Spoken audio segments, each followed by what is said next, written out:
నమస్తే అండి. మనము 100 most important MCQs multiple choice questions for TSPSC groups. బేసిక్గా ఈ క్వశ్చన్స్ నేను ఈ జనవరి నుండి ఇప్పటి వరకు సెప్టెంబర్ 15th వరకు అయిన కరెంట్ ఈవెంట్స్ మీద ప్లస్ లాస్ట్ ఇయర్కి సంబంధించిన కొన్నిటి మీద చేశాను. ఫోకస్ అంతా కరెంట్ అఫైర్స్ మీద, కానీ కరెంట్ అఫైర్స్ బ్యాక్గ్రౌండ్లో వచ్చే సబ్జెక్టివ్ క్వశ్చన్స్ కూడా దీంట్లో ఫోకస్ చేయడం జరిగింది. సో సబ్జెక్టివ్ క్వశ్చన్స్ కూడా రివైజ్ అవుతాయి కాబట్టి ఈ వీడియోస్ మీకు చాలా యూస్ఫుల్గా ఉంటాయి.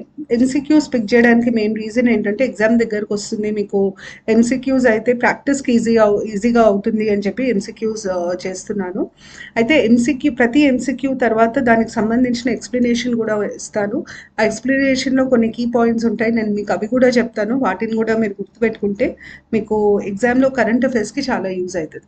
అయితే మనకి ఇప్పుడు ఫస్ట్ క్వశ్చన్ వచ్చేసి పిఎస్ఎల్వి C53 మిషన్ లాంచ్ అయింది. ఈ పిఎస్ఎల్వి C53 మిషన్ ఇస్రో ఎవరి కోసం లాంచ్ చేసింది అంటే ఏ కంట్రీ శాటిలైట్స్ లాంచ్ చేసింది అన్నది question. In the PSLV C53 mission ISRO launched 3 satellites of which country? Singapore answer. PSLV C53లో 3 శాటిలైట్స్ లాంచ్ అయినాయి. ఇంకొక బిట్ ఏం అడగొచ్చు అంటే శాటిలైట్ల పేర్లు అడగొచ్చు. ఏ కంట్రీ కోసం శాటిలైట్స్ లాంచ్ అయినాయి అన్నది ఇంపార్టెంట్. ఈ శాటిలైట్స్ సింగపూర్ కోసం లాంచ్ అయినాయి. So answer Singapore. ఇందులో లాంచ్ అయిన 3 శాటిలైట్స్ పేర్లు DSEO ఒకటి, ఇంకొకటి న్యూసార్, ఇంకొకటి Scoop-1. మీకు యూజువల్గా శాటిలైట్స్ మీద ఫస్ట్ ఏ కంట్రీ, ఒకవేళ మనది ఏ పర్పస్ కోసం అని అడుగుతారు. మనం వేరే వాళ్ళ కోసం చేస్తే ఏ కంట్రీ కోసం చేసామని అడుగుతారు. శాటిలైట్ పేరు, పర్పస్ అడుగుతారు. అయితే 2022లో మనకి C52 లాంచ్ అయింది, C53 లాంచ్ అయింది. ఈ క్వశ్చన్ C53కి సంబంధించింది. సింగపూర్కి సంబంధించిన 3 శాటిలైట్స్. ఫస్ట్ శాటిలైట్ వచ్చేసి electro optic multi spectral payload. అది బేసిక్గా దాని పర్పస్ ఏంటి అంటే humanitarian assistance and disaster relief. Second satellite ఏమో వెదర్ కండిషన్స్కి సంబంధించింది. Scoop-1 అన్నది స్టూడెంట్ శాటిలైట్ సిరీస్, బేసిక్గా స్టూడెంట్ ట్రైనింగ్ ప్రోగ్రామ్కి యూజ్ చేసే శాటిలైట్ ఇది.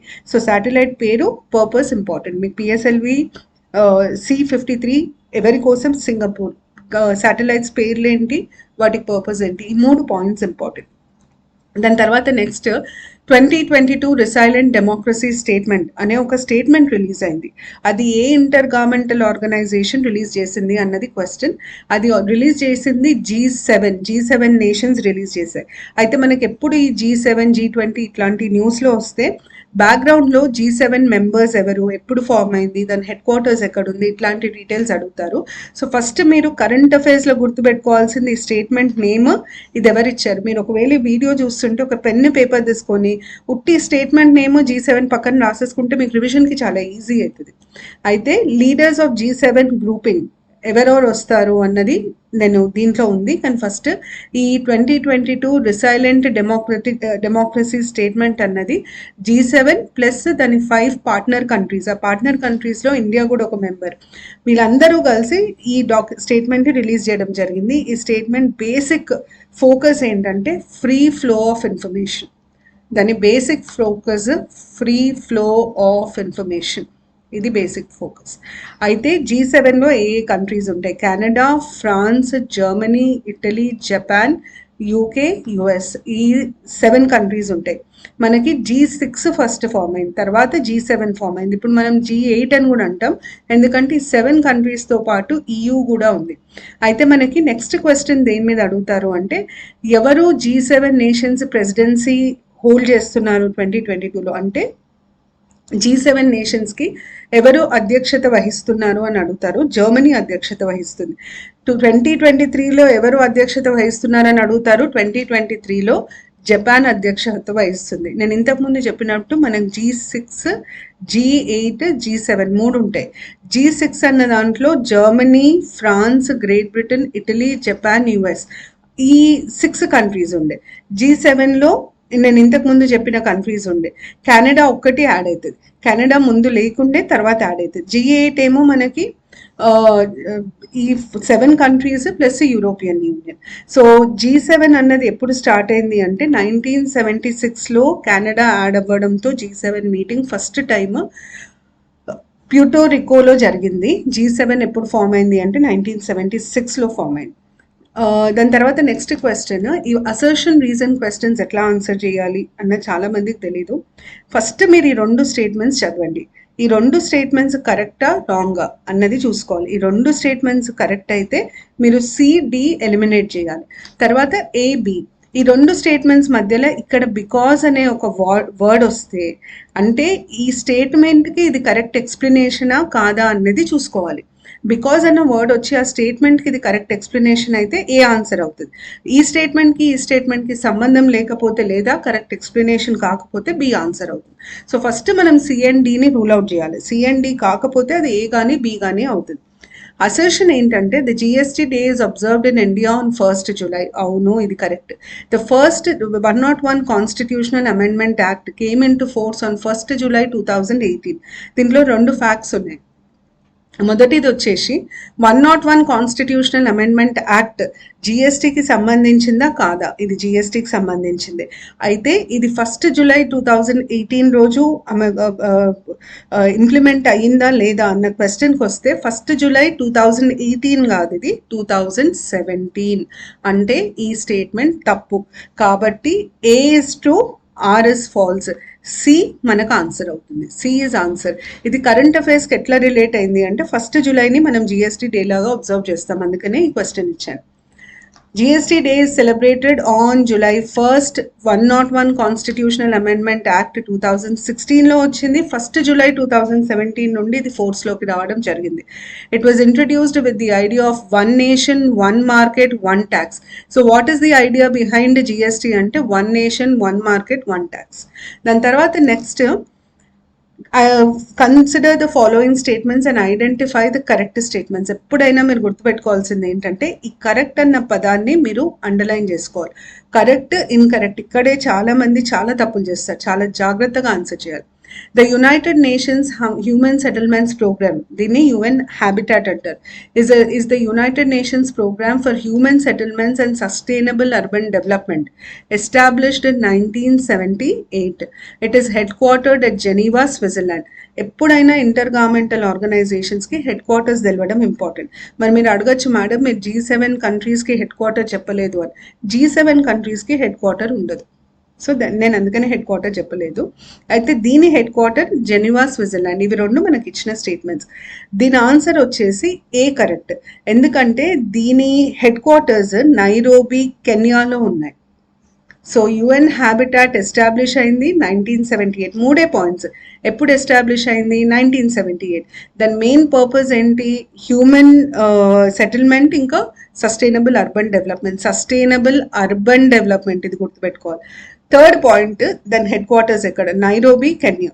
మరి ఎందుకు దాని గురించి ఇప్పుడు మనం ప్రస్తావించామంటే వరల్డ్ సిటీస్ రిపోర్ట్ 2022ని ఈ UN హ్యాబిటాట్ రిలీజ్ చేస్తుంది. రిపోర్ట్స్ మీకు చాలా ఇంపార్టెంట్. ఇండెక్సెస్ రిపోర్ట్స్ మీద మీకు కనీసం ఒక క్వశ్చన్ వస్తుంది. వరల్డ్ సిటీస్ రిపోర్ట్ 2022 అన్నది అన్న రిపోర్ట్ని ఎవరు రిలీజ్ చేస్తారు అన్న క్వశ్చన్ అడిగితే UN హ్యాబిటాట్ రిలీజ్ చేస్తుంది. అయితే ఈ వరల్డ్ సిటీస్ రిపోర్ట్ ఎక్కడ రిలీజ్ చేశారు అంటే వరల్డ్ అర్బన్ ఫోరం అనే ఒక మీటింగ్ జరిగింది. ఈ వరల్డ్ అర్బన్ ఫోరం మీటింగ్ ఎక్కడ జరిగింది? పోలాండ్. ఇవన్నీ మనకి important. So first question, world cities report 2022 ఎవరు రిలీజ్ చేస్తారు? UN habitat. World urban forum meeting ఎక్కడ జరిగింది? పోలాండ్లో జరిగింది. UN హ్యాబిటాట్ ఎప్పుడు ఎస్టాబ్లిష్ చేయబడింది? 1978. ఎక్కడ ఎస్టాబ్లిష్ చేయబడింది? Nairobi, Kenya head quarters. Purpose ఏంటి? హ్యూమన్ సెటిల్మెంట్స్, ఇంకా అర్బన్ సస్టైనబుల్ అర్బన్ డెవలప్మెంట్. ఇది పర్పస్. ఈ 5 పాయింట్స్ మీరు గుర్తుపెట్టుకోవాలి. దాని తర్వాత ఎలక్టోరల్ బాండ్స్ అనేది మీకు కంటిన్యూస్గా న్యూస్లో ఉండే ఒక టాపిక్. సో ఎలక్టోరల్ బాండ్స్ మీద క్వశ్చన్ ఇది, and you have to identify the correct statement. First statement ఏంటంటే any party registered under section 29A of the Representation of Peoples Act 1951 is entitled to receive electoral bond. State Bank of India is the only authorized agency to issue and encash these bonds. These bonds are issued in multiples of 1,000, 10,000, 1 lakh, 10 lakhs without a maximum limit. So ఈ question electoral bonds గురించి. Electoral bonds section 29A people's representation of people's act కింద register అయిన parties మాత్రమే collect చేయొచ్చు అన్నది first statement. అయితే ఈ స్టేట్మెంట్లో section 29A representation of people's act 1951 మీకు ఇంపార్టెంట్. ఒక పొలిటికల్ పార్టీ రిజిస్ట్రేషన్ తీసుకోవాలి అంటే ఎట్లా అప్లై చేయాలి, ఎవరికి అప్లై చేయాలి, దీనికి సంబంధించిన కంప్లీట్ ఇన్ఫర్మేషన్ ఈ సెక్షన్ 29Aలో ఇవ్వడం జరుగుతుంది. So section 29A representation of people's act 1951 correct. దాని తర్వాత కానీ ఈ స్టేట్మెంట్ తప్పు. ఎందుకు తప్పు అంటే section 29A representation of people's act 1951 కింద రిజిస్ట్రేషన్ కాకుండా రిజిస్ట్రేషన్తో పాటు 1% ఓటు షేర్ వచ్చిన పార్టీస్ మాత్రమే ఎలక్టోరల్ బాండ్స్కి అర్హులు. అంటే నేను ఒకవేళ పొలిటికల్ పార్టీ అయితే నేను రిజిస్టర్డ్ పార్టీ అయి ఉండాలి, నాకు 1% ఓటు షేర్ ఉండాలి, అప్పుడే నేను ఎలక్టోరల్ బాండ్స్కి క్వాలిఫైడ్. అది first statement. So first statement తప్పు. Second statement State Bank of India is the only authorised agency correct. ఇంకే బ్యాంక్కి ఈ పవర్ లేదు. థర్డ్ స్టేట్మెంట్ మినిమం 1000, మ్యాక్సిమం ఎంత అన్న దాని మీద లిమిట్ లేదు, ఇది కూడా కరెక్ట్. అయితే ఈ 1 స్టేట్మెంట్ ఓన్లీ, 2 స్టేట్మెంట్స్ ఓన్లీ ఇది ఎందుకు ఇచ్చానంటే ఈసారి సివిల్ సర్వీసెస్ ప్రిలిమ్స్ ఎగ్జామ్లో ఇట్లాంటి స్టేట్మెంట్ బేస్డ్ క్వశ్చన్స్ ఎక్కువ అడిగారు. సో మీకు కొంచెం టఫ్ అవుతుంది పేపర్. కాకపోతే ఒకవేళ సివిల్స్ ప్యాటర్న్లో ఇస్తే ఇబ్బంది ఉండొద్దని చెప్పి నేను ఇట్లాంటి క్వశ్చన్స్ ఇవ్వడం జరిగింది. ఇప్పుడు నేను చెప్పిన దాన్ని బట్టి ఫస్ట్ స్టేట్మెంట్ తప్పు, సెకండ్ థర్డ్ కరెక్ట్, కాబట్టి మన ఆన్సర్ బి అవుతుంది. ఎలక్టోరల్ బాండ్స్కి సంబంధించిన ఇన్ఫర్మేషన్ ఈసారి జూలై 1st ఎలక్టోరల్ బాండ్స్ ఇవ్వడం జరిగింది. సో దాని బ్యాక్గ్రౌండ్లో ఈ క్వశ్చన్ ఇవ్వడం జరిగింది. అయితే ఎలక్టోరల్ బాండ్స్ తీసుకున్న వారి ఎవరైతే కొంటారో వారి పేర్లు మాత్రం బయటికి చెప్పడం ఉండదు. ఇయర్ మొత్తం ఎలక్టోరల్ బాండ్స్ ఇవ్వరు, ఉట్టి 10 days ఇస్తారు, అది కూడా 4 monthsలో, జనవరి, ఏప్రిల్, జూలై, అక్టోబర్, ఈ 4 months first 10 days electoral bonds అమ్మడం జరుగుతుంది. అయితే ఈ ఎలక్టోరల్ బాండ్స్ ఎవరు కొనొచ్చు? Individual or company except public limited company. Individuals కొనొచ్చు, లేకపోతే ఆర్గనైజేషన్స్ కూడా బాండ్స్ కొనడానికి వీలుంటాయి. నేను ఇంతకు ముందు చెప్పిన కదా, at least 1% of the votes polled in the most recent general elections or assembly elections, ఇది కంపల్సరీగా ఈ కండిషన్ కూడా ఫుల్ఫిల్ చేయాలి along with registration as a political party. Next వచ్చేసి satellite capstone was launched by. యూజువల్గా మీకు శాటిలైట్స్, మిజైల్స్ ఇట్లాంటివి ఉంటే ఎవరు లాంచ్ చేశారు, దాని పర్పస్ చాలా ఇంపార్టెంట్. ఒకవేళ అది ఇండియాకి సంబంధించింది కాకపోతే, ఇండియాకి సంబంధించింది అయితే ఇంకొంచెం డీటెయిల్డ్గా అడుగుతారు. అయితే 6th క్వశ్చన్కి ఆన్సర్ వచ్చేసి సి, నాసా. నాసా లాంచ్ చేసింది ఇది, క్యాప్స్టోన్ అనే శాటిలైట్ని లాంచ్ చేసింది NASA. So NASA launched capstone satellite. దీని ఫుల్ ఫామ్ వచ్చేసి cislunar autonomous positioning system technology operations and navigation experiment. దీన్ని ఎందుకు న్యూస్లో ఉంది అంటే నియర్ రెక్టిలీనియర్ హాలో ఆర్బిట్లోకి అది ఎంటర్ అయింది. మీకు ఇంత డీటెయిల్డ్గా అడగరు, ఒకటి గుర్తుపెట్టుకోవాలి, క్యాప్స్టోన్ ఎవరి శాటిలైట్ అన్నది గుర్తుపెట్టుకోవాలి. అది నాసా శాటిలైట్. అది దేనికి అంటే ఇట్స్ లూనార్ ఆర్బిట్, అంటే మూన్కి సంబంధించిన శాటిలైట్, అంతవరకు గుర్తుపెట్టుకుంటే చాలు. దాని తర్వాత 7th వచ్చేసి the report harnessing green hydrogen opportunities for deep decarbonisation in India was recently released by. ఈ రిపోర్ట్ని ఎవరు రిలీజ్ చేశారు అన్నది క్వశ్చన్. దానికి ఆన్సర్ వచ్చేసి NITI Aayog. NITI Aayog harnessing green hydrogen opportunities for deep decarbonisation in India అనే ఒక రిపోర్ట్ని రిలీజ్ చేయడం జరిగింది. అది ఆన్సర్, దాన్ని దాటి మీకు అడగరు. అయితే దీంట్లో ఒక్క పాయింట్ మనం గుర్తుపెట్టుకోవాల్సింది ఏంటంటే, ఈ రిపోర్ట్లో నీతి ఆయోగ్ ఏమనిందంటే, ఎవరైతే గ్రీన్ హైడ్రోజన్ ప్రొడక్షన్ వైపు మొగ్గు చూపిస్తారో వాళ్ళకి జిఎస్టీ నుండి ఎగ్జెంప్షన్ ఇవ్వాలి, కస్టమ్స్ డ్యూటీ కూడా తగ్గించాలి, జిఎస్టీ ఇంకా కస్టమ్స్ డ్యూటీ తగ్గించాలి అన్నది నీతి ఆయోగ్ రికమెండేషన్. దాని తర్వాత నెక్స్ట్ ఈ డేట్స్ అండ్ సిగ్నిఫికెన్స్ నేను ఆల్రెడీ ఇవి కవర్ చేశాను, but anyways 30th June world asteroid day లాగా అబ్జర్వ్ చేస్తారు అన్నది first statement. August 10th international day international day of the world's indigenous people. అయితే దీంట్లో ఫస్ట్ స్టేట్మెంట్ మాత్రమే కరెక్ట్, సెకండ్ స్టేట్మెంట్ తప్పు. అయితే ఆస్ట్రాయిడ్ అంటే ఏంటి అన్నది మీకు జాగ్రఫీలో బ్యాక్గ్రౌండర్ లాగా వస్తుంది. ఆస్ట్రాయిడ్ అన్నది సెలెస్టియల్ రాక్స్, అంటే బయట నుండి వస్తాయి, ఆకాశం నుండి వచ్చే రాళ్ళని మనం ఆస్ట్రాయిడ్స్ అంటాం. ఈ ఆస్ట్రాయిడ్స్ ఒక్కొక్కసారి హజార్డస్ ఎఫెక్ట్ని ఇస్తాయి. అవి పడిపోతే చాలా ప్రాణ నష్టం, ఆస్తి నష్టం కూడా జరుగుతుంది. ఆస్ట్రాయిడ్కి ఉండే హజార్డస్ ఇంపాక్ట్ మీద అవగాహన కల్పించడానికి మనం వరల్డ్ ఆస్ట్రాయిడ్ డేని అబ్జర్వ్ చేస్తాం. తర్వాత international day of world's indigenous peoples celebrate చేసింది మనం August 9th రోజు, 10th కాదు. థీమ్ వచ్చేసి the role of indigenous women in the preservation and transmission of traditional knowledge.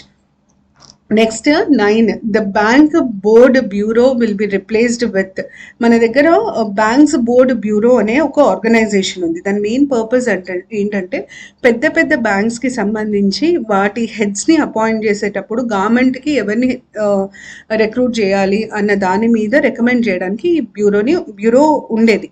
అయితే ఈ బ్యూరోని తీసేసి కొత్త ఇన్స్టిట్యూషన్ని ఎస్టాబ్లిష్ చేశారు. ఆ ఇన్స్టిట్యూషన్ పేరు వచ్చేసి ఫైనాన్షియల్ సర్వీసెస్ ఇన్స్టిట్యూషన్ బ్యూరో. ఎందుకు తీసేశారంటే ఢిల్లీ హైకోర్టు జడ్జ్మెంట్లో, ఒక కేస్ జడ్జ్మెంట్లో ఈ బ్యూరోకి లెజిటిమసీ లేదు, ఈ బ్యూరో సరిగ్గా పనిచేయట్లేదు అని చెప్పడం జరిగింది. సో దానివల్ల ఆ బ్యూరోని రిప్లేస్ చేయడం జరిగింది. ఫైనాన్షియల్ సర్వీసెస్ ఇన్స్టిట్యూషన్ బ్యూరో అని దాని కొత్త ఆర్గనైజేషన్ పేరు పెట్టారు. అయితే ఈ బ్యాంక్స్ బోర్డు బ్యూరోకి ఫైనాన్షియల్ సర్వీసెస్ ఇన్స్టిట్యూషన్ బ్యూరోకి తేడా ఏంటంటే, ఈ ఫైనాన్షియల్ సర్వీసెస్ ఇన్స్టిట్యూషన్ బ్యూరో ఒకటి బ్యాంక్స్ మీదనే ఫోకస్ చేయదు, బ్యాంక్స్తో పాటు మిగతా పబ్లిక్ సెక్టర్ అండర్టేకింగ్స్ మీద కూడా ఫోకస్ చేస్తుంది. Recommendations for the appointment of full time directors and non executive chairman of state run financial services institutions. బ్యాంక్సే కాకుండా మిగతా ఫైనాన్షియల్ సర్వీసెస్ ఇన్స్టిట్యూషన్స్ని కూడా కవర్ చేయడం జరుగుతుంది. మిగతా ఫైనాన్షియల్ సర్వీసెస్ ఇన్స్టిట్యూషన్స్ ఏముంటాయి, ఎల్ఐసి ఇట్లాంటి ఇన్సూరెన్స్ కంపెనీస్ కూడా ఫైనాన్షియల్ సర్వీసెస్ ఇస్తాయి. సో అందుకనే వాటిని పెట్టడం అంటే వాటికి కూడా రికమెండ్ చేయడం జరుగుతుంది, నేషనల్ ఇన్సూరెన్స్ కంపెనీ ఇట్లాంటివి. అయితే ది ఫైనాన్షియల్ సర్వీసెస్ ఇన్స్టిట్యూషన్స్ బ్యూరోకి ఫస్ట్ హెడ్ ఎవరు, జి రాజ్ కిరణ్ రాయ్ అనే వ్యక్తిని ఫస్ట్ హెడ్ లాగా డిక్లేర్ చేయడం జరిగింది. మీకు దీని మీద క్వశ్చన్ ఇంతవరకే అడుగుతారు. ఈ బ్యాంక్ బ్యూరోని రిప్లేస్ చేసిన ఆర్గనైజేషన్ ఏంటి మాత్రమే అడుగుతారు, దీని మించి అడగరు డీటెయిల్స్. దాని తర్వాత next the open network for digital commerce అనే ఈ నెట్వర్క్ ఒక గ్రాండ్ హ్యాకథాన్ని లాంచ్ చేసింది. ఈ గ్రాండ్ హ్యాకథాన్ ఎవరితో అసోసియేట్ అయ్యి లాంచ్ చేసింది అన్నది క్వశ్చన్. నాబార్డ్తో అసోసియేట్ అయ్యి లాంచ్ చేసింది. అంటే నాబార్డ్ ఇంకా ఓఎన్డీసీ కలిపి గ్రాండ్ హ్యాకథాన్ అనే ఒక ఈవెంట్ని లాంచ్ చేశాయి, ఒక ఇనిషియేటివ్ని లాంచ్ చేశాయి. ఈ గ్రాండ్ హ్యాకథాన్ బేసిక్గా అగ్రికల్చర్ ఇన్నోవేషన్ మీద, తర్వాత innovative technologies and commerce and agriculture sector. So NABARD ఎక్కడున్నా మీకు అగ్రికల్చర్ గుర్తు రావాలి, అంతవరకు తెలిస్తే సరిపోతుంది. దాని తర్వాత నెక్స్ట్ స్టేట్ రీసెంట్ ఇనిషియేటివ్స్ చాలా చాలా ఇంపార్టెంట్. ఏమన్నా ఇంపార్టెంట్ స్కీమ్స్ కానీ ఏమైనా ఇంపార్టెంట్ ఇనిషియేటివ్స్, కట్టడాలు ఇట్లాంటి న్యూస్లో ఉంటే ఆ స్టేట్ ఆ కట్టడం తెలియాలి. మనకి జనవరి నుండి సెప్టెంబర్ 15th వరకు ప్రతి స్టేట్కి సంబంధించి ఒక 5-6 ఉంటాయి.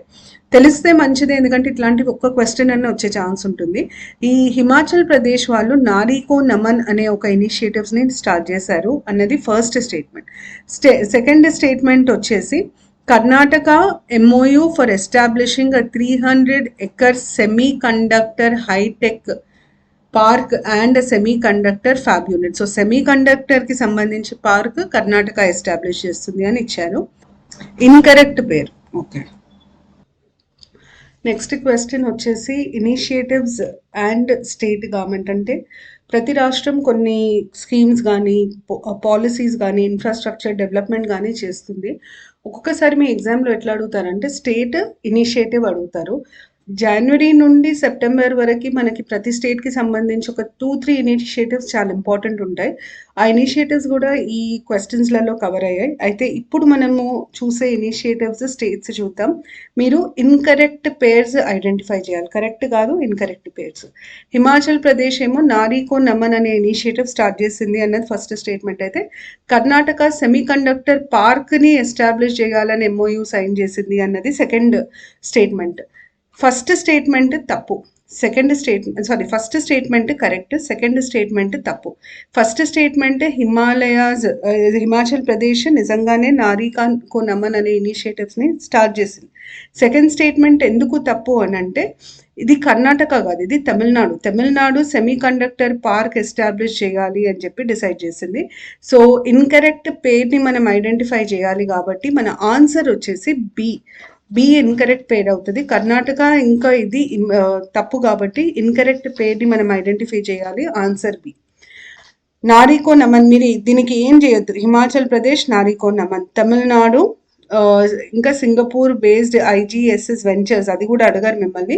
సెమీ కండక్టర్ పార్క్, ఇంతవరకు గుర్తుపెట్టుకుంటే చాలు. దాని తర్వాత next, which Indian has been awarded the Ayurveda Ratna award by UK parliament. అవార్డ్స్లో పాపులర్ అవార్డ్స్ కంటే ఇండియన్స్కి అవార్డ్స్ వస్తే దాని మీద ఎక్కువ ఫోకస్ ఉంటుంది. ఈ ఆయుర్వేద రత్న అవార్డ్ అనేది యూకే పార్లమెంట్ తనుజా నిసారి అనే వ్యక్తికి ఈవిడకి ఇవ్వడం జరిగింది. సో ఆన్సర్ వచ్చేసి తనుజా నిసారి. మీకు అవార్డ్ నేమ్, ఆ పర్సన్ నేమ్ గుర్తుంటే చాలు. దాని తర్వాత next, the recently made Lisbon declaration చాలా చాలా ఇంపార్టెంట్. దేనికి సంబంధించిన డిక్లరేషన్ ఇది అని అడుగుతారు. ఓషియన్ కాన్ఫరెన్స్ జరిగింది, వరల్డ్ ఓషన్స్ డేని పురస్కరించుకొని ఓషియన్ కాన్ఫరెన్స్ జరిగింది లిస్బన్లో. అక్కడ వచ్చిన declaration Lisbon declaration. So it is related to sea, oceans. దీనికి బ్యాక్గ్రౌండ్ ఇన్ఫర్మేషన్ కొంచెం ఉంది. లిస్బన్ డిక్లరేషన్ పేరు our ocean, our future, our responsibility. ఇది యుఎన్ ఓషన్ కాన్ఫరెన్స్ 2022లో రిలీజ్ అయిన డిక్లరేషన్. అయితే యుఎన్ ఓషన్ కాన్ఫరెన్స్ ఎక్కడెక్కడ జరిగిన ఇంపార్టెంట్. ఫస్ట్ కాన్ఫరెన్స్ వచ్చేసి యుఎన్ హెడ్ క్వార్టర్స్ న్యూయార్క్లో జరిగింది 2017లో. తర్వాత సెకండ్ కాన్ఫరెన్స్ ఇప్పుడు జరిగింది, లెస్బెన్ డిక్లరేషన్ లెస్బెన్లో జరిగింది. అయితే దీన్ని పోర్చుగల్ ఒక్కటే హోస్ట్ చేయలేదు, కెన్యా ఇంకా పోర్చుగల్ కలిసి హోస్ట్ చేశాయి. హోస్ట్ కంట్రీస్ కూడా ఇంపార్టెంట్, ఈ పాయింట్ కూడా ఇంపార్టెంట్. మీకు లెస్బెన్ డిక్లరేషన్ దేనికి సంబంధించింది, ఓషన్స్. లెస్బెన్ కాన్ఫరెన్స్ దేనికి సంబంధించింది, ocean conference, UN ocean conference. ఎక్కడ కండక్ట్ చేశారు, లెస్బెన్ పేరు. ఎవరు హోస్ట్ చేశారు, కెన్యా ఇంకా Portugal. First UN ocean conference ఎక్కడ జరిగింది, న్యూయార్క్లో జరిగింది. దాని తర్వాత next, which of the following institutions is introducing a mandatory course on caste awareness. Cost awareness మీద అవగాహన కలిగించేదానికి ఒక కోర్స్ని ఇంట్రడ్యూస్ చేస్తున్నారు. ఏ ఇన్స్టిట్యూషన్ అన్నది అడుగుతున్నారు. ఐఐటీస్ మీద, ఐఐఎస్సి, ఐఐఎమ్స్ మీద బాగా క్వశ్చన్స్ అడుగుతారు. వాళ్ళు ఏదైనా కొత్త ఇన్నోవేషన్ తీసుకొచ్చినా, కొత్త ఇనిషియేటివ్ తీసుకొచ్చినా మీకు తెలియాలి. సో ఇన్స్టిట్యూట్ నేమ్, ఆ ఇన్నోవేషన్ తెలిస్తే చాలు. Is introducing a mandatory course on cost awareness. దీనికి ఆన్సర్ వచ్చేసి ఐఐటి బాంబే. ఇది ఆన్సర్. దాని తర్వాత next, according to the Hurun India future unicorn index 2022, which city is the startup capital of India. Maximum startups ఉన్న city ఏంటి ఇండియాలో according to Hurun India future unicorn index 2022 అని అడిగితే దానికి ఆన్సర్ వచ్చేసి బెంగళూరులో మ్యాక్సిమం స్టార్టప్స్ ఉన్నాయి. బెంగళూరు తర్వాత ఇంకెక్కడున్నాయి అంటే, బెంగళూరు తర్వాత నెక్స్ట్ ఢిల్లీ, దాని తర్వాత Mumbai. So first Bengaluru, next Delhi, తర్వాత ముంబై. మీరు గుర్తుపెట్టుకోవాల్సింది ఈ Hurun India future unicorn index 2022, Bengaluru, Delhi, Mumbai, ఈ 3 గుర్తుపెట్టుకోవాలి. దాని తర్వాత next, the compendium of AYUSH practices to manage COVID-19 was released by. AYUSH practices మీద ఒక బుక్ రిలీజ్ అయింది. అంటే COVID-19ని ఆయుష్ ద్వారా ఎట్లా కౌంటర్ చేయాలి అని ఒక బుక్ రిలీజ్ అయింది. ఈ బుక్ని ఎవరు రిలీజ్ చేశారు అన్నది క్వశ్చన్. దానికి ఆన్సర్ వచ్చేసి నీతి ఆయోగ్ రిలీజ్ చేసింది. యూజువల్గా ఏమవుతుందంటే మినిస్ట్రీ ఆఫ్ ఆయుష్ని తీసుకుంటారు, కానీ నీతి ఆయోగ్ రిలీజ్ చేసింది. Compendium of AYUSH practices to manage COVID-19 అన్నది నీతి ఆయోగ్ రిలీజ్ చేసింది. ఇది సి ఆన్సర్. దాని తర్వాత next, consider the following statements about Pariksha Sangam and identify the correct statements. Pariksha Sangam అనే ఒక ఇనిషియేటివ్ గురించి ఈ స్టేట్మెంట్స్, దానికి సంబంధించి కరెక్ట్ స్టేట్మెంట్స్ మనం ఐడెంటిఫై చేయాలి. ఈ పరీక్షా సంఘం అన్నది was launched by CBSE. First statement, దాంట్లో 3 పార్ట్స్ ఉంటాయి, గంగా, యమున, సరస్వతి. ఈ 2 స్టేట్మెంట్స్ కరెక్టా రాంగా అని అడుగుతున్నారు. 2 స్టేట్మెంట్స్ కరెక్ట్ కాబట్టి సి ఆన్సర్. ఈ పరీక్షా సంఘం అనేది సిబిఎస్ఈ ద్వారా లాంచ్ చేసిన ఇనిషియేటివ్. ఇది ఒక డిజిటల్ పోర్టల్. దీని మెయిన్ పర్పస్ ఏంటంటే board example sample questions result, so ఎగ్జామినేషన్కి సంబంధించిన అన్ని ఆస్పెక్ట్స్ మీద ఒక ప్రాపర్ కోఆర్డినేషన్ కోసం ఈ పరీక్షా సంఘం అనే డిజిటల్ పోర్టల్ని లాంచ్ చేయడం జరిగింది. అయితే దీంట్లో 3 పార్ట్స్ ఏంటంటే, first part Ganga schools, second part Yamuna వచ్చేసి రీజనల్ ఆఫీసెస్, హెడ్ ఆఫీస్ని కనెక్ట్ చేస్తారు కాబట్టి సరస్వతి. అంటే ఈ పరీక్షా సంఘం కోఆర్డినేషన్ ఎవరెవరి మధ్యలో స్థాపిస్తుంది? Schools, regional offices, head offices. మీకు ఇంత డీటెయిల్ కంటే నేను క్వశ్చన్లో అడిగిన 2 పాయింట్స్ గుర్తుపెట్టుకుంటే సరిపోతుంది. దాని తర్వాత నెక్స్ట్ వచ్చేసి national consumer help line number in India. National consumer help line గురించి నాకు తెలిసి చాలాసార్లు న్యూస్లో ప్రస్తావించడం జరిగింది. హెల్ప్ లైన్ నంబర్స్ మీకు చాలా చాలా ఇంపార్టెంట్, ఖచ్చితంగా గుర్తుపెట్టుకోవాలి. National consumer help line number వచ్చేసి 1915. 1908 ఏమో చైల్డ్ హెల్ప్ లైన్ సర్వీసెస్, 1915 ఏమో national consumer help line service. దాని తర్వాత next, according to the ministry of textiles, in the financial year 2022, India recorded it's highest ever apparel and textile exports which stood at $44.4 billion. Arrange the following countries in the order of their share in India's textile exports. Ministry of textiles ఇచ్చిన report ఆధారం చేసుకొని మనము textile exports ఇప్పటివరకు మనం ఎప్పుడూ export చేయనంతగా మనం 2021-22లో export చేశాము అన్నది మినిస్ట్రీ ఇచ్చిన వివరణ. అయితే ఈ ఎక్స్పోర్ట్స్లో అన్నిటికంటే ఎక్కువ ఎక్స్పోర్ట్స్ ఏ కంట్రీకి పోయినాయి, సెకండ్ ఏ కంట్రీకి, థర్డ్ ఫోర్త్ ఏ కంట్రీ, ఆ క్రొనలాజికల్ ఆర్డర్లో మనం ఈ కంట్రీస్ని అరేంజ్ చేయాలి. మనకి ఇచ్చిన కంట్రీస్ వచ్చేసి యుఎస్ఏ, బంగ్లాదేశ్, యుఏఈ, ఇంకా EU. ఆర్డర్ వచ్చేసి ఏ కరెక్ట్. ఫస్ట్ యుఎస్ఏ తర్వాత EUకి పంపించాం, తర్వాత బంగ్లాదేశ్, తర్వాత యుఏఈ. ఇది ఆర్డర్. ఈ ఆర్డర్ మీద క్వశ్చన్ వచ్చే ఛాన్సెసే ఎక్కువ ఉన్నాయి. అయితే ఈ టెక్స్టైల్ ఎక్స్పోర్ట్స్లో 2 భాగాలు ఉన్నాయి. మనం హ్యాండీక్రాఫ్ట్స్, హ్యాండ్లూమ్స్ పంపించాము, టెక్స్టైల్స్ అంటే ప్రాపర్ మోడర్న్ షర్ట్స్ కూడా పంపించాము. Order of the states is very very important. అంటే ఏ కంట్రీస్కి మనం ఎక్స్పోర్ట్ చేసినామో ఆ ఆర్డర్ ఇంపార్టెంట్. తర్వాత under the national internet exchange of India's campaign Har Ghar digital, ఈ హర్ ఘర్ డిజిటల్ అన్న క్యాంపెయిన్ ఎవరిది? First question. National internet exchange of India's campaign Har Ghar digital, Har Jeevan digital. ఇది ఎవరి క్యాంపెయిన్ అంటే national internet exchange of India. ఈ క్యాంపెయిన్ కింద .bharat domains registration is offered at ₹75 for a year. ఇది మీరు ఈజీగా గెస్ చేయొచ్చు, ఎందుకంటే 75 years of India independence, Azadi కా అమృత్ మహోత్సవ్ ని పురస్కరించుకొని సెంట్రల్ గవర్నమెంట్ చాలా ఇనిషియేటివ్స్ లాంచ్ చేసింది. సో ₹25K .in.bharat అనే రిజిస్ట్రేషన్స్ ఇస్తున్నారు అన్నది ఫస్ట్ స్టేట్మెంట్. 99% ఈ స్టేట్మెంట్ కరెక్టే ఉంటుంది, ఎందుకంటే 75 years ఆఫ్ ఇండిపెండెన్స్కి కోరిలేట్ చేయొచ్చు. సెకండ్ స్టేట్మెంట్ వచ్చేసి the offer is available till 26 January 2023.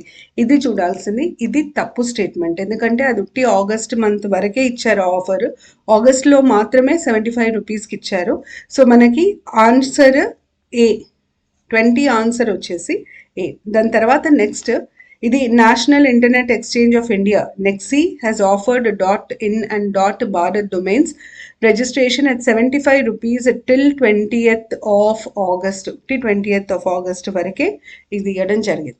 దాని తర్వాత next, former Indian bowler Manoj Prabhakar has been appointed as the cricket team coach of which one of the following countries? Manoj Prabhakar అనే former Indian బౌలర్ని cricket team coach లాగా ఏ కంట్రీకి appoint చేశారు అని అడిగారు. Bangladesh, Nepal, Oman, UAE. ఇవి 4 options. Answer వచ్చేసి నేపాల్.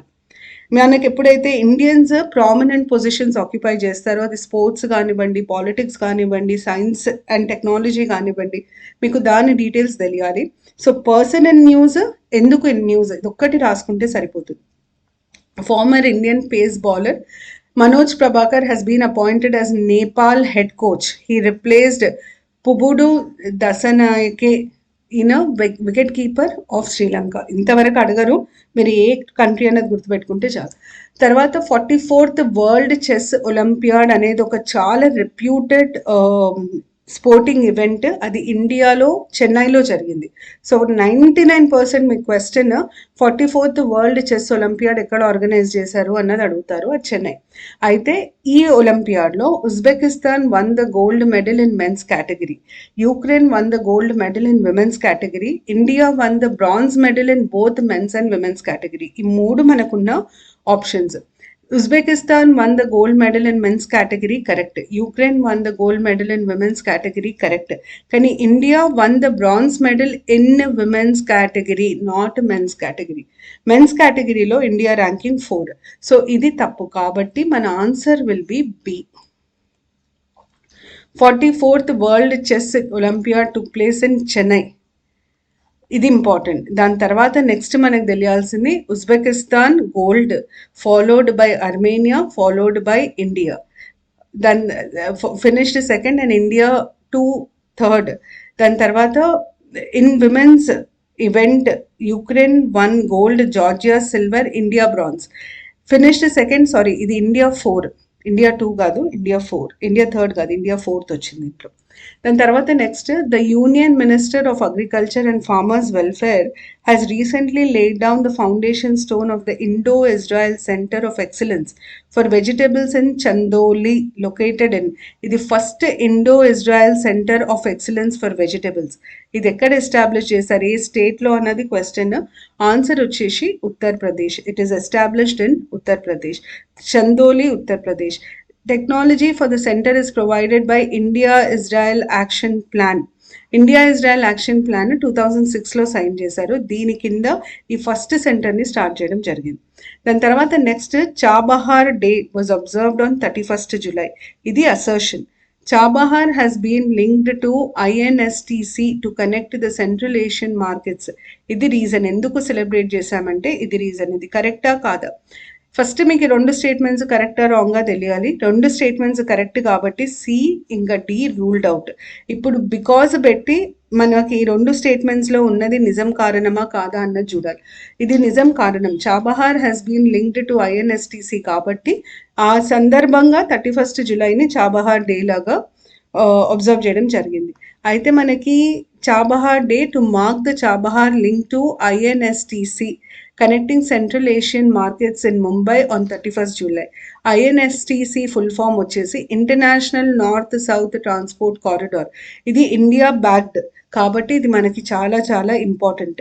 అయితే ఇండియా ఇరాన్లో 2 పోర్ట్స్లో వర్క్ చేస్తుంది. ఒకటేమో షహీద్ బెహెస్టీ పోర్ట్ ఒకటి, the second port is Chabahar port. ఈ 2 పోర్ట్స్ మీద ఇండియా వర్క్ చేస్తుంది. దాని తర్వాత మనకి international north south transport corridor గురించి తెలియాలి. దీన్ని మల్టీ మోడల్ ట్రాన్స్పోర్టేషన్. సెప్టెంబర్ 2000లో దీన్ని సెయింట్ పిట్స్బర్గ్లో జరిగిన ఒక మీటింగ్లో దీన్ని ఎస్టాబ్లిష్ చేయడం జరిగింది.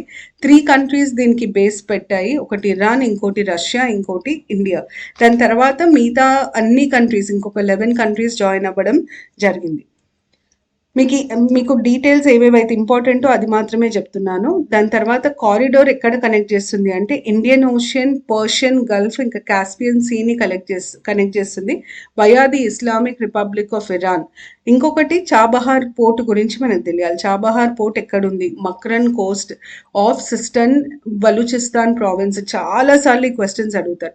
ఇది గల్ఫ్ ఆఫ్ ఒమాన్ పక్కన స్ట్రేట్ ఆఫ్ హర్మోజ్ మౌత్ దగ్గర ఉంది. ఇది 72 కిలోమీటర్స్ ఫ్రమ్ గవాదర్ పోర్ట్, పాకిస్తాన్లో ఉంది. గవాదర్ పోర్ట్ చైనా డెవలప్ చేస్తుంది పాకిస్తాన్లో.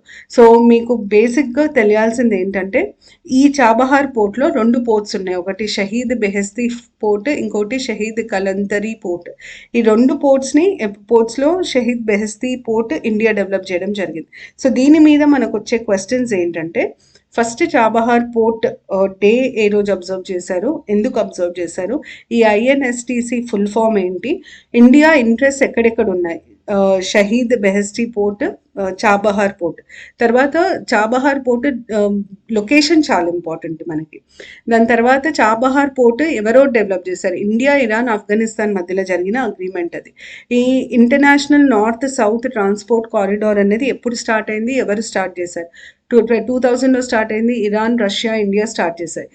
ఈ డీటెయిల్స్, ఈ చాబహార్ పోర్ట్ ఎక్కడుంది అన్నది మనకు తెలియాలి.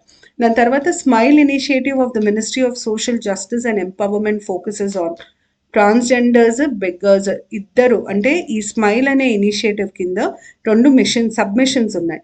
ఒకటేమో ట్రాన్స్జెండర్స్ని ఉద్దేశించి, ఇంకొకటేమో బిగ్గర్స్ని ఉద్దేశించి. సో సి ఆన్సర్ అవుతుంది. స్మైల్ అనే దానికి ఫుల్ ఫామ్ వచ్చేసి support for marginalised individuals for livelihood enterprise, full form important. దీన్ని 12/2/2022 రోజు ఇనిషియేట్ చేయడం జరిగింది. దీంట్లో 2 ఉన్నాయి, ఒకటేమో ట్రాన్స్జెండర్ పర్సన్స్కి, ఇంకొకటేమో begging. So welfare measures for transgenders focus on elimination of beggars. ఇంతవరకు గుర్తుపెట్టుకుంటే ప్రిలిమ్స్కి చాలంటే ఎన్సిక్యూస్కి ఇది దాటి అడిగే స్కోప్ ఉండదు. దాని తర్వాత next identify the correct pairs of name of the Indian sports person and sport. ఇట్లాంటి క్వశ్చన్స్కి అసలు ఈ స్పోర్ట్స్ పర్సన్ని స్పోర్ట్ని ఎక్కడి నుండి సెలెక్ట్ చేస్తారని చాలామందికి డౌట్. దీనికి ఆన్సర్ ఏంటంటే మనకి ఇప్పుడు రీసెంట్గా జరిగిన టోర్నమెంట్స్, కామన్వెల్త్ గేమ్స్ జరిగినాయి లేదా వరల్డ్ ఛాంపియన్షిప్స్ జరిగినాయి ఏదైనా స్పోర్ట్కి సంబంధించి, దాంట్లో మెడల్స్ వచ్చిన ప్లేయర్స్ వాళ్ళ స్పోర్ట్ని గుర్తుపెట్టుకోవాలి. అయితే మనకి మూడు ఉన్నాయి ఇక్కడ ప్లేయర్స్ వాళ్ళ స్పోర్ట్. అచింత వచ్చేసి weight lifting, Murali Sreeshankar long jump, Amit fungal boxing. ఈ 3 పేర్స్ కరెక్ట్. సి మన ఆన్సర్. దీనికి సంబంధించిన ఇన్ఫర్మేషన్ ఇది మాత్రం కొంచెం జాగ్రత్తగా చూడండి. 2022 కామన్వెల్త్ గేమ్స్ ఎక్కడ జరిగినాయి? బెర్మింగ్హామ్లో జరిగినాయి. ఇక్కడ మనకి ఏమేమి గోల్డ్ మెడల్స్ వచ్చినాయి, ఏమేమి సిల్వర్ మెడల్స్ వచ్చినాయి, మన మెడల్స్ టాలీలో మన ర్యాంకింగ్ ఏంటి, మెడల్స్ టాలీ టాప్ చేసింది ఎవరు, ఇవన్నీ క్వశ్చన్స్ ఇంపార్టెంట్. సో మీకు ఈ ప్లేయర్ నేమ్, వాళ్ళ స్పోర్ట్, ప్లేయర్ నేమ్, స్పోర్ట్, ఇట్లాంటివి గుర్తుపెట్టుకోవాలి.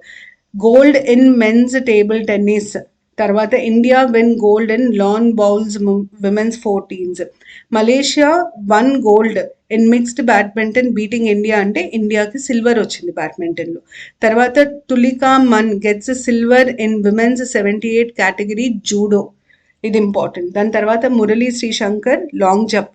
రెస్లర్స్ పేర్లు, దాని తర్వాత అథ్లీట్స్ ట్రిపుల్ జంప్కి సంబంధించి, ఫ్రీ స్టైల్ రెస్లింగ్, బాక్సింగ్కి సంబంధించిన players names, free style wrestling, single badminton championship PV Sindhu, కాబట్టి ఇది మనకి ఇంపార్టెంట్ అవుతుంది. తర్వాత నిఖత్ జరీన్ చాలా చాలా ఇంపార్టెంట్, ఎందుకంటే తెలంగాణకి సంబంధించిన ప్లేయర్ కాబట్టి ఇంపార్టెంట్. దాని తర్వాత లక్ష్య సేన్ సింగిల్స్ బ్యాడ్మింటన్ గోల్డ్.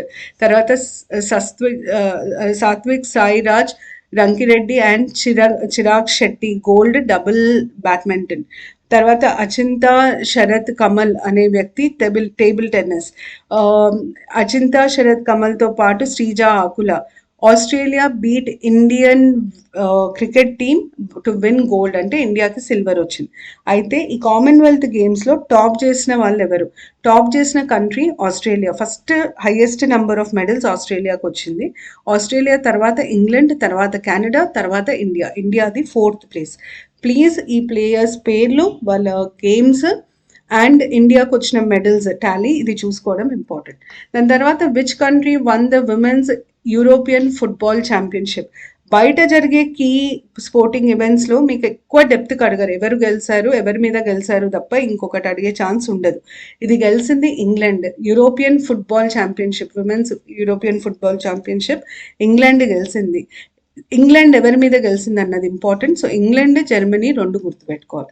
దాని తర్వాత next question, the Indian Arctic bill, దీన్ని రీసెంట్గా పార్లమెంట్ అప్రూవ్ చేయడం జరిగింది 2022. పర్పస్ ఏంటి? Aims to ensure demilitarisation of the region along with getting it rid of mining or illegal activities. Second వచ్చేసి aims to set up the Indian Antarctic authority under the ministry of earth sciences. ఈ 2 దాని పర్పసెసా కాదా?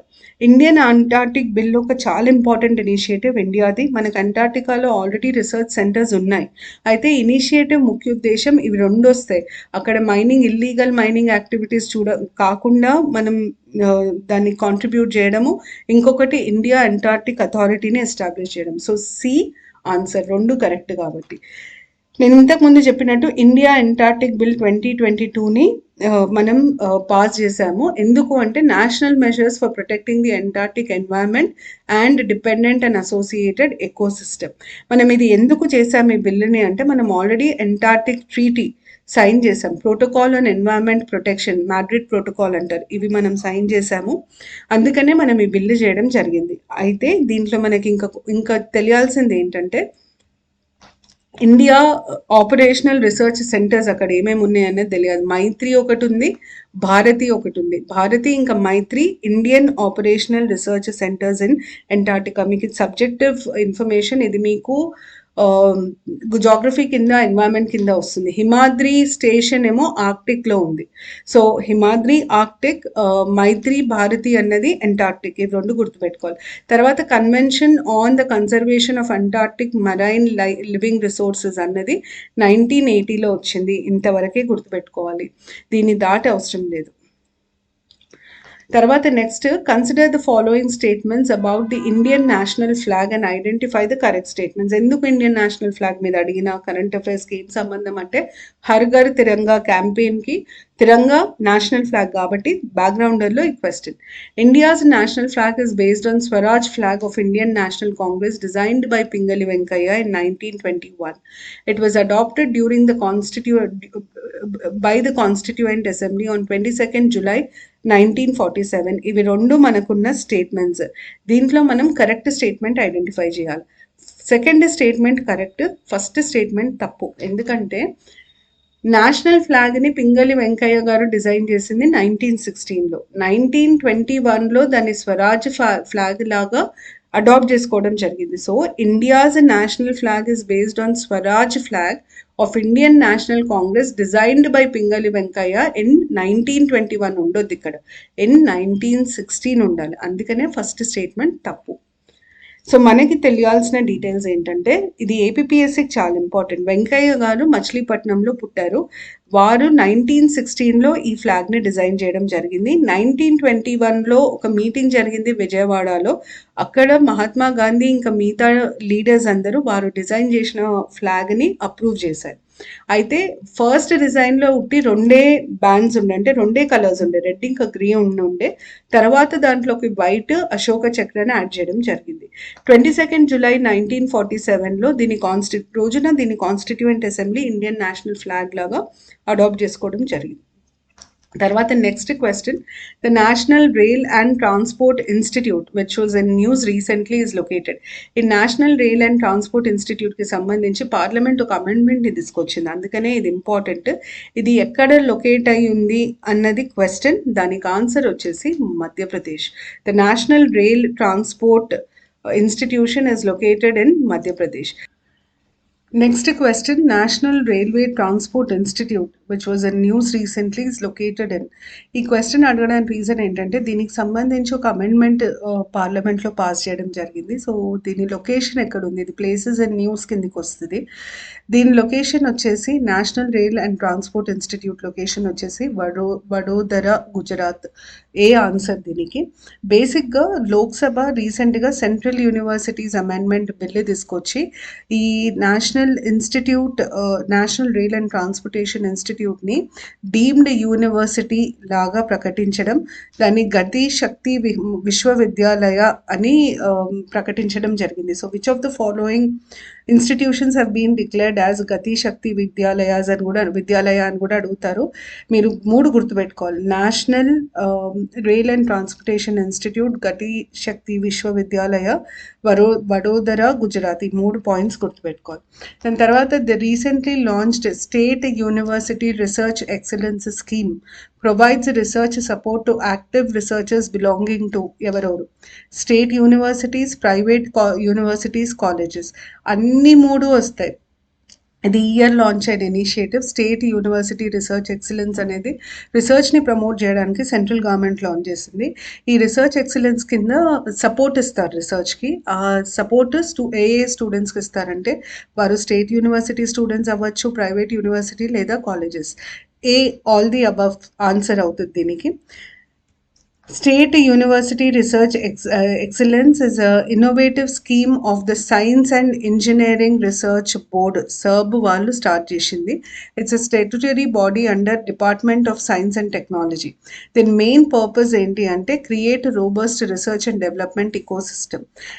ఈ scheme అన్ని కాలేజెస్లలో, state, private universities, colleges, self financed అయినా సరే, లేకపోతే వర్కింగ్ అండర్ ది యూజీసీ అయినా సరే, వాళ్ళందరికీ ఇవ్వడం జరుగుతుంది. ఎయిడ్ ఇస్తారు దీని కింద. దాని తర్వాత next, Indian space research organisation in August launched its small satellite launch vehicle SSLV D1.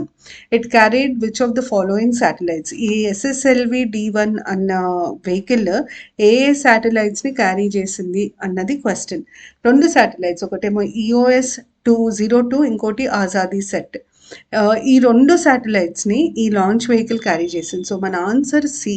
అయితే ఈ ఆజాదీ శాట్ చాలా చాలా ఇంపార్టెంట్, ఎందుకంటే 75 years ఆఫ్ ఇండిపెండెన్స్ని పురస్కరించుకొని ఈ శాటిలైట్ని 75 రూరల్ స్కూల్స్కి సంబంధించిన అమ్మాయిలు తయారు చేశారు, అందుకనే అది చాలా important. 750 rural young girl students from 75 rural government schools. So ISRO SSLV D1 ద్వారా EOS అనే ఒక శాటిలైట్, ఆజాదీ శాట్ అనే ఒక శాటిలైట్ని లాంచ్ చేసింది. ఈ EOS ఎర్త్ అబ్జర్వేషన్ శాటిలైట్ ఇది.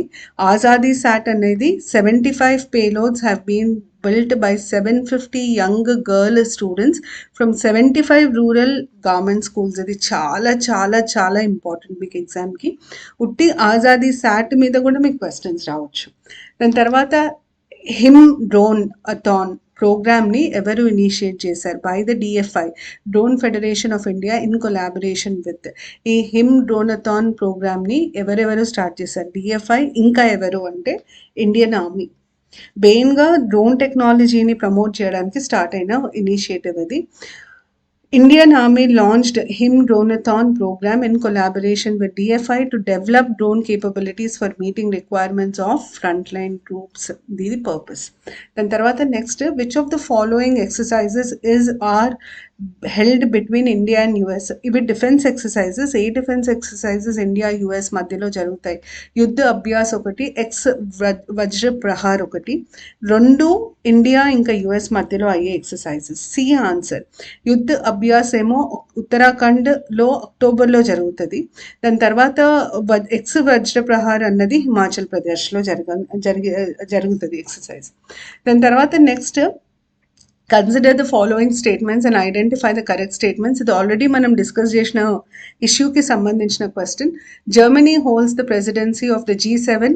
కరెక్ట్. మీకు ప్రెసిడెన్సీ ఒక 10 ఆర్గనైజేషన్స్ ఉంటాయి. 10 ఆర్గనైజేషన్స్ ప్రెసిడెంట్స్. ఇప్పుడు SCO ఎవరు? జర్మనీ ఎవరు? 2022 ప్రెసిడెంట్ ఎవరు? 2023 ప్రెసిడెంట్ ఎవరు? అదొక టేబుల్ లాగా రాసుకుని చదివితే రివిజన్కి మీకు ఈజీ అవుతుంది. France will be the president of G7 in 2023. తప్పు, ఎందుకంటే ఇది జపాన్. మనం కరెక్ట్ స్టేట్మెంట్స్ ఐడెంటిఫై చేయాలి కాబట్టి ఏ ఆన్సర్ అవుతుంది. తర్వాత పార్టిషన్ హారర్స్ రిమెంబరెన్స్ డేని ఎప్పుడు అబ్జర్వ్ చేస్తున్నారు? Observed on August 15th. తప్పు. అబ్జర్వ్డ్ ఆన్ August 14th, ఎందుకంటే ఇండియా పాకిస్తాన్ పార్టిషన్, పాకిస్తాన్ ఒక రోజు ముందు వచ్చింది, August 14th అవుతుంది. Was first observed in 2022. ఇది తప్పు, ఇది కూడా తప్పు, ఎందుకంటే 2021లో దీన్ని అనౌన్స్ చేయడం జరిగింది. 2021లో మన ప్రైమ్ మినిస్టర్ గారు ఈ August 14th partition horrors remembrance day లాగా అబ్జర్వ్ చేయాలి అని అనౌన్స్ చేశారు. దాని తర్వాత next, Danuri is a lunar orbiter launched from Florida by. Danuri అన్నది లూనార్ ఆర్బిటార్, ఇది ఫస్ట్ మనం గుర్తుపెట్టుకోవాల్సింది. తర్వాత విచ్ కంట్రీ లాంచ్డ్ ఇట్ అన్నది క్వశ్చన్. దానికి answer D, South Korea. South Korea launch చేసింది. ఈ ధనురి ఫుల్ ఫామ్ వచ్చేసి, ఇంకొక పేరు వచ్చేసి Korean pathfinder lunar orbiter. అది మూన్ సర్ఫేస్ చదవడానికి లాంచ్ చేసింది. ఎందుకు ధనురి ఇంపార్టెంట్ అంటే south Korea's first major initiative for moon exploration, కాబట్టి ఈ పేరు చాలా చాలా ఇంపార్టెంట్. దాని తర్వాత స్కైలైట్ అనే ఒక ఇనిషియేటివ్ గురించి ఈ question. Indian army's first of its kind large scale exercise to boost its space domain capabilities was a pan India exercise. ఇవి 2 ఇచ్చిండ్రు స్టేట్మెంట్స్. 2 statements correct.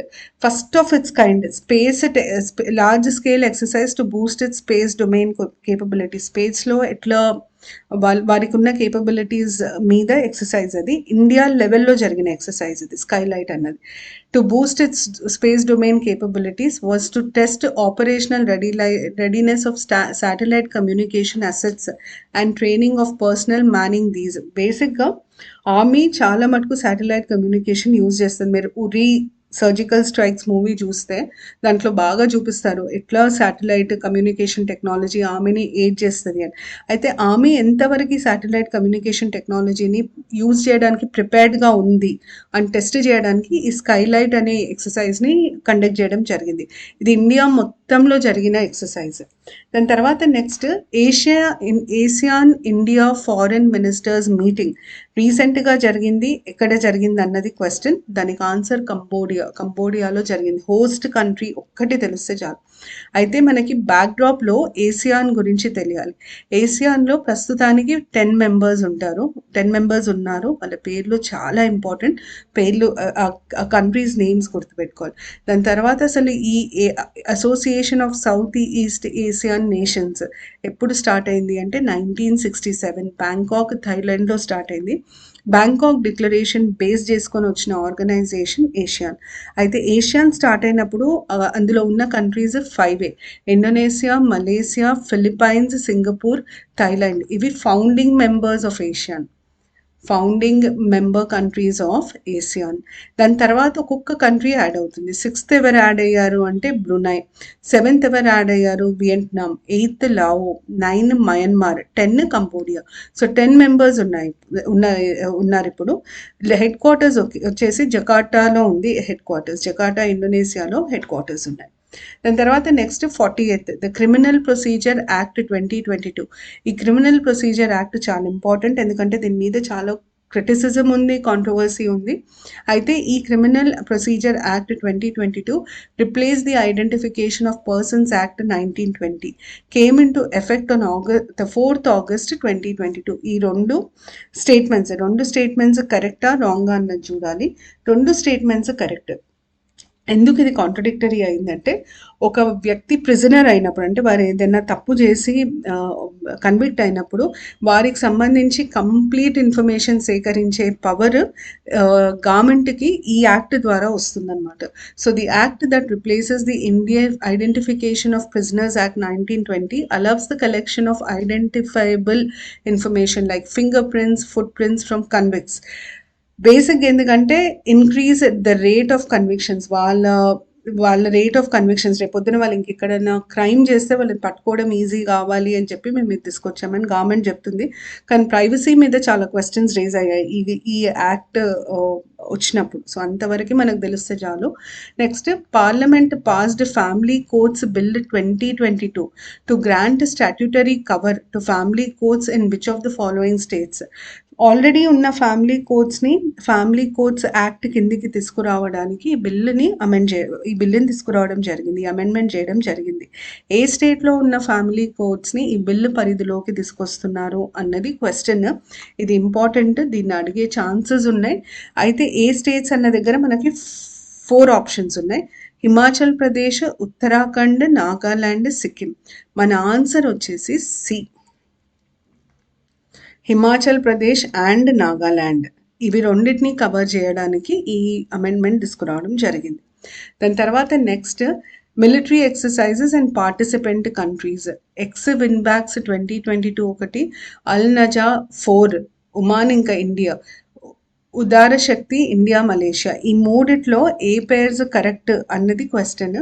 అన్ని 3 pairs correct. Most of the time defence exercises మీకు exercise name, ఏ countries మధ్యలో, ఎక్కడ జరిగింది, ఎవరు participate చేశారు, ఇంతవరకే అడుగుతారు.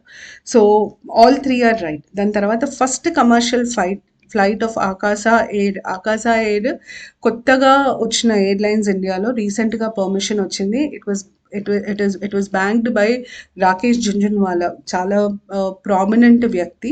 వారు రీసెంట్గా చనిపోవడం జరిగింది. వారు పెద్ద ఇన్వెస్టర్. వారు బ్యాక్ చేసిన ఆకాశా ఎయిర్ ఫస్ట్ కమర్షియల్ ఫ్లైట్ ఎక్కడి నుండి ఎక్కడికి లాంచ్ అయింది అన్నది question.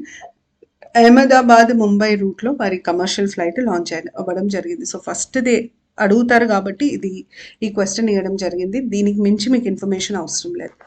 Government has recently announced its intention to make 1.5 lakh Ayush Bharat health wellness centers functional by December 2022. అయితే ఈ హెల్త్ వెల్నెస్ సెంటర్స్లో ఏమేమి సర్వీసెస్ ఇస్తారు అన్నది క్వశ్చన్. మీకు ఫస్ట్ గుర్తుండాల్సింది ఏంటంటే ఆయుష్మాన్ భారత్ ప్రోగ్రాంలో 2 కాంపోనెంట్స్, ఒకటేమో ఇన్సూరెన్స్, ఇంకొకటేమో వెల్నెస్ సెంటర్స్. అది గుర్తుండాలి. సెకండ్ ఏమో టార్గెట్ ఏంటి, 1.5 lakh ఆయుష్ భారత్ హెల్త్ వెల్నెస్ సెంటర్స్ని ఫంక్షనల్ చేస్తామంటే పనిచేసేటట్టు చేస్తాం. అయితే ఈ హెల్త్ వెల్నెస్ సెంటర్లో ఏమేమి వస్తాయి? ఫస్ట్ ఆప్షన్ ఏమో free essential medicines, second option వచ్చేసి diagnostic services, teleconsultation, health promotion. Answer A. అన్నీ ఈ wellness, health and wellness. Health అన్నప్పుడు చెకప్స్, ప్రివెన్షన్, క్యూర్ వస్తుంది. వెల్నెస్ అన్నప్పుడు హెల్త్ని మంచి చేసుకోవడం, అంటే ఇంకా బెటర్ చేయడం, ఇంప్రూవ్ చేయడం వస్తుంది. సో ఆయుష్మాన్ భారత్కి చాలా పెద్ద ప్రోగ్రామ్, చాలా ఇంపార్టెంట్ ఇనిషియేటివ్. దీన్ని స్టార్ట్ చేసింది 14th April 2018 రోజు. బేసిక్గా దాని పర్పస్ హెల్త్ ఫర్ ఆల్, ఇది దాని పర్పస్. దీన్ని నేషనల్ హెల్త్ పాలసీ ఏదైతే 2017లో వచ్చిందో దాని కింద ఈ ఆయుష్మాన్ భారత్ని లాంచ్ చేయడం జరిగింది. సో మీరు Ayushman Bharat launch date, national health policy launch year గుర్తుపెట్టుకోవడం చాలా చాలా ఇంపార్టెంట్. ఈ సెంటర్స్ ఇచ్చే సర్వీసెస్ లిస్ట్ ఇది, ఇవన్నీ సర్వీసెస్ ఈ సెంటర్స్ ఇస్తాయి. దాని తర్వాత national health climate exchange has been propose to be set up by which of the following pair of institutions? National health climate claims exchange అన్నది ఎవరు స్టార్ట్ చేస్తున్నారు? క్లెయిమ్స్ అన్నప్పుడు ఆటోమేటిక్గా ఇన్సూరెన్స్ వస్తుంది. సో ఐఆర్డిఏతో ఇంకెవరు స్టార్ట్ చేస్తున్నారు అంటే ఎన్హెచ్ఏ, నేషనల్ హెల్త్ అథారిటీ. వీరిద్దరు కలిసి ఈ నేషనల్ హెల్త్ క్లెయిమ్స్ ఎక్స్చేంజ్ని స్టార్ట్ చేస్తున్నారు. దాని మెయిన్ పర్పస్ ఏంటంటే digital platform to settle health claims ఏమైనా ఉంటే దాన్ని ఆన్లైన్ సెటిల్ చేయడానికి వీటిని స్టార్ట్ చేయడం జరిగింది. దాని తర్వాత నెక్స్ట్ లుంపీ ప్రో వ్యాక్. రీసెంట్గా ఈ న్యూస్లో ఉండే ఈ lumpy pro vac indigenous vaccine launched by India, అంటే ఇండియా డెవలప్ చేసిన వ్యాక్సిన్ ఇది అన్నది first option. Second option, its purpose is to protect livestock from lumpy skin disease. అంటే ఈ లుంపీ డిజీజ్ అన్నది స్కిన్కి వస్తుందా లేదా అన్నది మనకు తెలియాలి. అది ఎవరికి, ఏ యానిమల్కి వస్తుంది అన్నది మనకు తెలియాలి. ఇవి రెండు మనకున్న ఆప్షన్స్, ఇవి రెండు మనకున్న statements. 2 options correct. Agriculture and farmers minister దీన్ని రీసెంట్గా ఇనిషియేట్ చేశారు. Protect life stock from lumpy skin disease. దీన్ని డెవలప్ చేసింది national equine research centre, Hisar, Haryana. మీకు చాలా మటుకు ఇంకా సైన్స్ అండ్ టెక్నాలజీలో ఈ ఇంపార్టెంట్ ఇన్స్టిట్యూషన్స్, రీసెర్చ్ ఇన్స్టిట్యూషన్స్, వాటి లొకేషన్స్ అడుగుతారు. So national equine research centre ఎక్కడుంది? ఇండియన్ వెటర్నరీ రీసెర్చ్ ఇన్స్టిట్యూట్ ఎక్కడుంది? ఇజాత్ నగర్, బరేలీ. ఈ రెండు మీకు తెలియాలి. ఇదేమో యూపీ, ఇదేమో హర్యానా. దాని తర్వాత 47th వచ్చేసి identify the correct pairs of date and significance. దీంట్లో ఏ కరెక్ట్, బి రాంగ్. సో మన ఆన్సర్ వచ్చేసి A1 ఓన్లీ. వరల్డ్ లయన్ డేని August 10th రోజు అబ్జర్వ్ చేస్తారు. మన అక్కడ 11th ఉంది. దాని తర్వాత India's CA Bhavani Devi is associated with which sport? తను వరల్డ్ ఛాంపియన్షిప్ ఎందులో గెలిచింది? ఫెన్సింగ్లో గెలిచింది. So C answer. తను wins gold in commonwealth fencing championships 2022. దాని తర్వాత నెక్స్ట్ వచ్చేసి the government of India has barred income tax payers from enrolling in Atal pension Yojana. Income tax కట్టే వారికి అటల్ పెన్షన్ యోజన కింద అర్హత ఉండదు, ఏ డేట్ నుండి ఉండదు అని గవర్నమెంట్ అనౌన్స్ చేసింది అంటే October 1st నుండి అర్హత ఉండదు. సో చేసుకుంటే October 1st లోపు ఎన్రోల్ చేసుకోవాలి. ఈ అటల్ పెన్షన్ యోజన అనేది ఒక చాలా ఇంపార్టెంట్ సోషల్ ఇన్సూరెన్స్ స్కీమ్. దీన్ని 9th May 2015లో స్టార్ట్ చేశారు. దాని మెయిన్ పర్పస్ వచ్చేసి universal social security system for all Indians, specially poor, underprivileged and unorganised sector.